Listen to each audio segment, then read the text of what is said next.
As Israel stands on the edge of the Promised Land, Moses commands them to do something special when they cross over. 1. Set up large stones, write God's law on them, and build an altar. 2. Divide into 2 groups, one on Mount Gerizim for blessings, the other on Mount Ebal for curses. 3. The Levites will read the laws, and the people will affirm them with Amen. This was a powerful moment.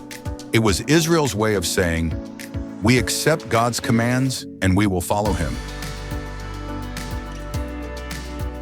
Moses lists 12 curses, warnings against idolatry, dishonesty, injustice, and mistreating others. Each time the people were to say Amen, agreeing that these actions were wrong. These curses weren't about God waiting to punish them. They were about showing how sin destroys our lives, families, and communities. This chapter reminds us God's laws protect us from the natural consequences of sin. They're not just rules, they're life-giving boundaries. Now here comes the exciting part, the blessings. Moses tells Israel, if you would fully obey God, you'll be blessed in the city, in the country, in your work, and in your family. Your enemies will be defeated, and everything you do will prosper. You'll be the head and not the tail, above and not beneath. This chapter shows us obedience leads to God's best for our lives. It's not about earning salvation. It's about walking in the fullness of what God has for us. But if Israel disobeys, the curses will come. Their crops will fail. Their enemies will overpower them, and disease will spread. They'll experience confusion, fear, and defeat. Eventually, they'll be exiled from the land. This isn't about a cruel God punishing people.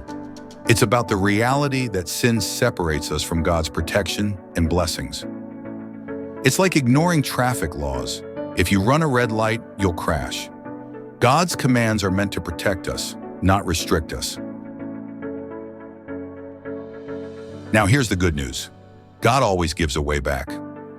In chapter 30, Moses tells Israel, if they are turned back to God, he will restore them. He will gather them, bless them, and give them new hearts. They will live again under his favor. This shows us the beauty of God's grace. No matter how far we fall, if we return to him, he restores us. This chapter ends with one of the most powerful invitations in the Bible. Moses says, I set before you today life and death, blessings and curses. Now choose life. Deuteronomy 30:19. This is a decision that every generation must make. Will we choose to follow God and walk in his blessing, or turn away and face destruction? The best part? God isn't far away. He's near, ready to bless those who choose him.